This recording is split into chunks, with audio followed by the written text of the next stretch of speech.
નમસ્તે વિદ્યાર્થી મિત્રો, ઘણા સમય પછી વળી આપણી મુલાકાત થઈ. હજુ પાઠ 6 ની અંદર આપણી મુલાકાત થઈ.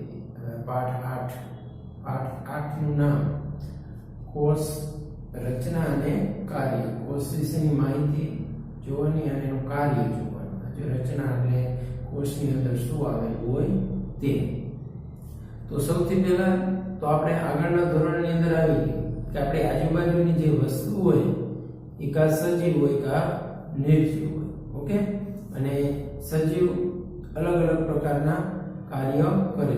સજીવ શરીરની અંદર રહેલા અંગો અલગ અલગ પ્રકારના કાર્ય કરે. હજુ જે અંગોના સમૂહ હોય એ જુદા જુદા કાર્ય કરતા હોય. તો આ અંગોનો રચનાત્મક એકમ કે જેને કોષ કહેવાય એના વિશે આપણે આ પાઠની અંદર જોવાનું. ઓકે, હવે કોઈ પણ ઇમારતનું નિર્માણ કરવું હોય તો એમાં સૌથી મહત્વની જો કોઈ વસ્તુ હોય તો ઈંટ. હજુ ઈંટના જોડાણ દ્વારા આપણે ઇમારતનું નિર્માણ કરીએ. પછી ભલે ઇમારતનો આકાર, ડિઝાઇન ને બધું, કદ ને બધું અલગ અલગ હોય, પણ એમાં વસ્તુ સામાન્ય એક જોઈ નાનામાં નાની તો શું જોઈએ? ઈંટ. એ જ રીતે સજીવ શરીરની અંદર એનું નિર્માણ, એના અંગોનું નિર્માણ કરવા માટે જરૂરી જે રહે નાનામાં નાનો ભાગ એ કોષ કહેવાય, જેને અંગ્રેજીમાં સેલ કહેવાય. શું કહેવાય? સેલ. હજુ તો આ કોષ વિશેની માહિતી આપણે જોઈ. તો કે સૌ પ્રથમ કોષની જે માહિતી રહી એ રોબર્ટ હુક નામના વૈજ્ઞાનિકે ઈસવીસન 1865 માં આપી. જે રોબર્ટ હુક નામનો જે વૈજ્ઞાનિક હતો એને જે લાકડું હોય એની છાલ નો ગુજ નો એના અભ્યાસ કર્યો, સૂક્ષ્મ દર્શક વડે એનો અભ્યાસ કર્યો અને એની અંદર એને એવો ભાગ જોયો જે ભાગને એને શું નામ આપ્યું? કોષ નામ આપ્યું. તો કે એને જે વનસ્પતિ કોષ જોયો, ગુજ નામ આપેલું એમાં, તો એ પાતળો છેદ લીધો. એ પાતળા છેદ ને સૂક્ષ્મ દર્શકની અંદર જોયો તો એને આવો આકાર જોવા મળ્યો.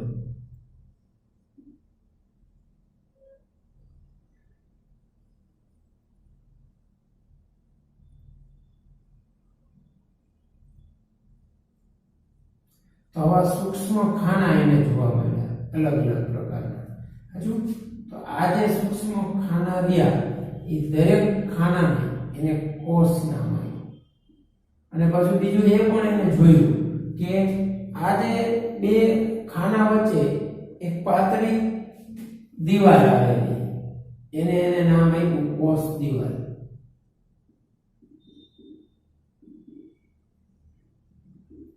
તો આજે આપણો આકાર આ રીતનો જોયો, આકાર જોઈએ તો એ મધપુડા, મધમાખીના મધપુડા જેવો આકાર જોવા મળે. તો રોબર્ટ હુકે આ જે કોષ વિશેની માહિતી આપણે 1865 માં આપેલી.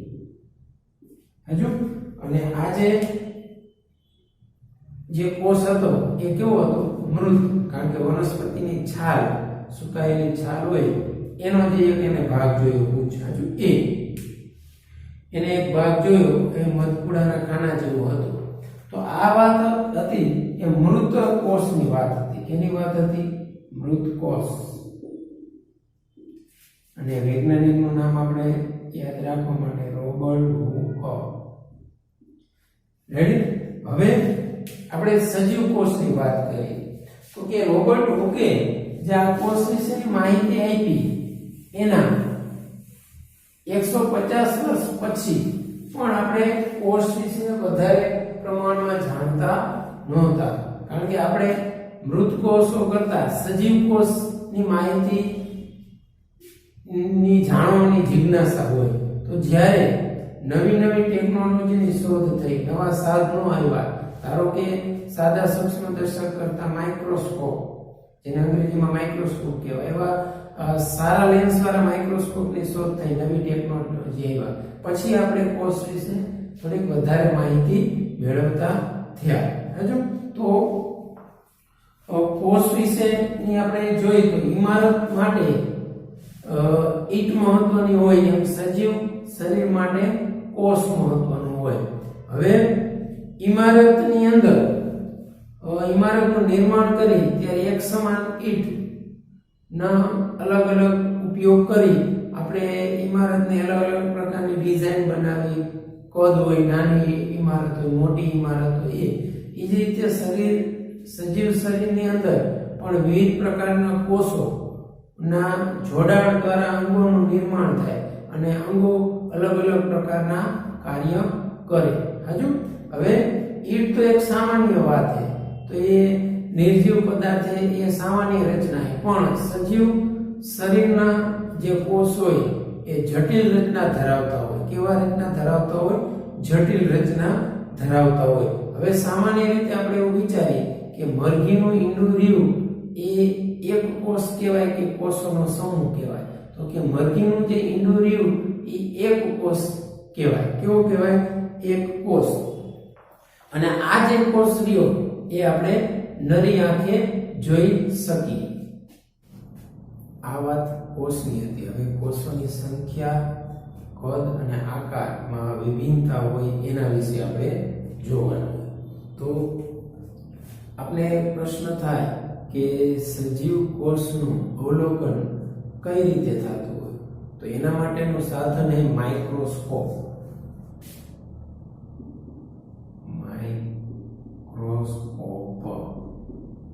જેને સૂક્ષ્મદર્શક પણ કહેવાય. શું કહેવાય? સૂક્ષ્મદર્શક યંત્ર. હજુ તો માઇક્રોસ્કોપ વડે આપણે નાનો જે આપણે નરી આંખે જોઈને ન જોઈ શકતા એવી વસ્તુને આપણે મોટી કરીને જોઈ શકીએ. હજુ જો દરેક કોષો રહ્યા ને એ રંગીન આકારના હોતા નથી, રંગીન રંગ એટલે શું કે કલર વાળા હોતા નથી, તો એને કલરમાં દેખાય એટલે એ જે એની અંદર કોષની અંદર આવેલી અંગિકા હોય હજુ એ આપણે જોઈ શકીએ. એના માટે અભિરંજકનો ઉપયોગ કરવામાં આવે. કેનો ઉપયોગ કરવામાં આવે? અભિરંજક. એના દ્વારા આપણે વિભાજિત કરી અને કોષોની અંદરની અંગિકા જે હોય એ આપણે કોષરસ છે, કોષ દિવાલ છે, એ બધું આપણે જોઈ શકીએ. આગળ આપણે આવશે. હજુ એના માટે અભિરંજક એટલે એવું એક પ્રવાહી આવે, એ પ્રવાહીનો ઉપયોગ કરવામાં આવે. તો આપણે ખબર કે લાખોની સંખ્યાની અંદર સજીવો હોય, એ જે સજીવો જે રહ્યા એ સજીવો આકાર અને કદમાં અલગ હોય. જો આકાર, કદ અને કોષોની સંખ્યામાં પણ કેવા હોય? અલગ અલગ પ્રકારના જોવા મળે. રેડી? તો એની અંદર હવે આપણે પહેલા જોઈ કોષની સંખ્યા. તો કોષોની સંખ્યા તો આપણે વિચારીએ કે એક ઊંચાઈ વાળું ઝાડ હોય, એ ઝાડની અંદર કોષોની સંખ્યા કેટલી હોય? હજુ હાથીની અંદર કોષોની સંખ્યા કેટલી હોય? તો કે લાખો, અબજો કે ખરવની અંદર હોય. તો હવે આપણે પ્રશ્ન એ પણ થાય કે મનુષ્યની અંદર કેટલી હોય કોષોની સંખ્યા? તો કે અબજોની સંખ્યાની અંદર મનુષ્યની અંદર કોષો હોય. હજુ તો આ જે કોષો રહ્યા એ અલગ અલગ પ્રકારના કાર્ય કરતા હોય. ઓકે, હવે એની અંદર આપણે બે વ્યાખ્યા જોઈ. તો કે જે સજીવો રહ્યા એ કોષોની સંખ્યા ઉપરથી બે વિભાગમાં વિભાજિત થાય. એક એક કોષી સજીવ અને બીજું છે બહુકોષી સજીવ. તો આપણે પેલા બહુકોષી સજીવની વ્યાખ્યા જોઈએ. બહુકોષીય સજીવ તો કે એક કરતા વધારે સંખ્યામાં કોષો આવેલા હોય. હજુ તેવા જે સજીવ હોય એને બહુકોષીય સજીવ કહેવાય. ઓકે, એમાં આપણે એક ઉદાહરણ લઈ કે મનુષ્ય, સિંહ, વાઘ, અલગ અલગ પ્રકારની વનસ્પતિ. હવે જો નાના સજીવ હોય તો એમાં ઓછી સંખ્યામાં કોષો આવેલા હોય, પણ એ પોતાના દરેક કાર્ય જે વધારે પ્રમાણમાં આવેલા કોષો એના જેવા જ કરે. ઓકે, હજુ હવે આપણે પ્રશ્ન થાય કે લાખોની સંખ્યામાં કોષો ધરાવતા સજીવનું નિર્માણ પણ એક કોષમાંથી થાય. રેડી? તો કે એ જે કોષ હોય એને ફલિત અંડકોષ કહેવાય. શું કહેવાય? ફલિત અંડકોષ. આ ફલિત અંડકોષ હોય, શુક્રકોષ અને અંડકોષનું મિલન થઈને ફલિત અંડકોષ બને, એને ફલિતાંડ કહેવાય. આ ફલિતાંડ પોતાના વિભાજન અવસ્થા દરમિયાન કોષોની સંખ્યામાં વધારો કરે અને બહુકોષીય સજીવ બને. પોતાના અલગ અલગ જરૂરિયાત પ્રમાણના અંગો બનાવે અને બહુકોષીય સજીવ બને, એટલે કે એક કરતા વધારે કોષોનું શરીર બને. હજુ તો આ વાત આપણે કહી કે કેની કહી? બહુકોષીય સજીવ. હજુ હવે એના પછી એક કોષીય સજીવ. તો કે જે સજીવ એક જ કોષનું બનેલું હોય એને શું કહેવાય? એક કોષીય સજીવ. જે એક જ કોષનું બનેલું હોય. હવે પ્રશ્ન આપણે એમ થાય કે બહુકોષીય સજીવમાં તો જાજા કોષ હતા અને કાર્યપદ્ધતિ પ્રમાણે પોતાના કાર્ય અલગ અલગ કરી શકે, પણ એક કોષીય સજીવ રહ્યું ને એ પણ, એનું પેલા ઉદાહરણ આપણે જોઈએ તો કે અમીબા અને પેરામીશિયમ. તો એક કોષીય સજીવ પણ બહુકોષીય સજીવ જેવા જ કાર્ય કરે, પણ એ એક કોષની અંદર કરે. તો આપણે બે ઉદાહરણ આપણે આકૃતિમાં આપેલા છે એક કોષીય સજીવના. એક અમીબા અને બીજું આપ્યું છે પેરામીશિયમ. આ બે જે રહ્યા સજીવ સૂક્ષ્મ જીવો હાજો એ પ્રજીવી અને બે એક કોષ ધરાવે. તો કે કેવો આકાર બેનો? તો કે પેલા આપણે અમીબાનો આકાર જોયો. તો કે અમીબા ને પોતાનો આકાર રહ્યો ને અનિયમિત આકાર ધરાવે. કેવો ધરાવે? અનિયમિત આકાર.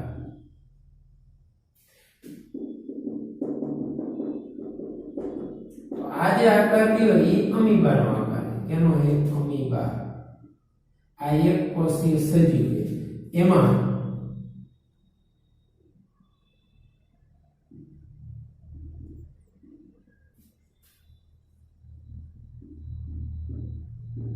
અલગ અલગ ભાગ છે. કોષરસ, અંતરની રસધાની, કોષ કેન્દ્ર. હજુ પછી આપણે આ આકૃતિ અગાઉ પણ એક વાર દોરેલી હતી. ખોટા પગ. આ ખોટા પગ વડે અમીબા હલનચલન અને ખોરાક ગ્રહણની ક્રિયા કરે. એટલે કે અમીબા જે રહ્યા એ અંતઃગ્રહણ કરે. હજુ શરીરની અંદર ખોરાક લે, પછી રસધાની દ્વારા એ ખોરાક પાચનની બધી ક્રિયા થાય, પણ એક જ કોષની અંદર થાય. જેમ બહુકોષીય સજીવની અંદર અલગ અલગ પ્રકારની પ્રજનનની ક્રિયા થતી હોય, હજુ ઉત્સર્જનની ક્રિયા થતી હોય, આ બધી ક્રિયા એક કોષીય સજીવ જે અમીબા એની અંદર પણ થાય. હવે બીજું આપણે એક આકૃતિ આપેલી પેરામીશિયમની આપેલી. એની આપેલી પેરામીશિયમ. પેરામીશિયમ રહ્યું ને એ પાવડી જેવો આકાર ધરાવે. કેવો ધરાવે? પાવડી જેવો આકાર. આવો આકાર ધરાવે. એમાં પક્ષમાં આવેલા હોય. પક્ષમો દ્વારા એ પાણી જે પ્રવાહી હોય એની અંદર હલનચલન કરે. સાચું? એમાં એક ખાંચ આવેલી હોય અને આ જે આકાર રહ્યો એ ચંપલના તળિયા જેવો આકાર રહ્યો. ખાંચ. સાચું? આને પક્ષમો કહેવાય. પૂંછડી એક પ્રકારની નાની નાની. હજુ આ સિવાય શરીરની અંદર અલગ અલગ પ્રકારની અંગિકા આવેલી હોય.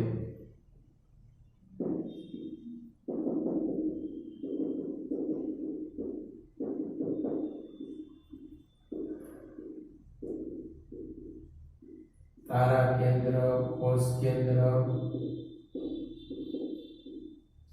પછી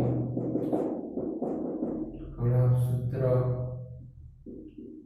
આ બધી કોષની અંદર આવેલી અંગિકા. એના વિશે થોડુંક વધારે ડિટેલમાં તમારા ધોરણ 9 ની અંદર આવશે. હજુ રસધાની, આ પ્રકારની અલગ અલગ પ્રકારની અંગિકા આવેલી હોય. તો આ આકૃતિ રહી અમીબાની. આ કેની છે? પેરામીશિયમ.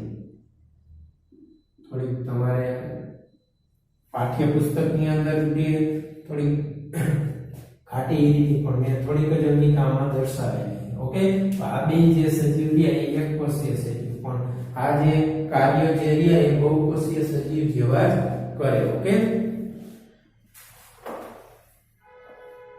હવે આપણે જે કોષો જે રહ્યા ને એ ભેગા મળી અને પેશીની રચના કરે. હજુ અને પેશી જે રે એનો જે સમૂહ એ ભેગા થઈ અને અંગોનું નિર્માણ કરે અને અંગોના નિર્માણ દ્વારા સજીવ શરીરનું આખું નિર્માણ થાય. તો આપણે આ જે વાત કરી એ કેની વાત કરી? કોષોની સંખ્યાની. તો એમાં મહત્વનું આપણે ખાસ બે વસ્તુ યાદ રાખશું કે કોષોની સંખ્યા પ્રમાણે સજીવો રહ્યા એ બે પ્રકારના હોય. એક એકકોષીય સજીવ અને એક બહુકોષીય સજીવ. અસ્તુ.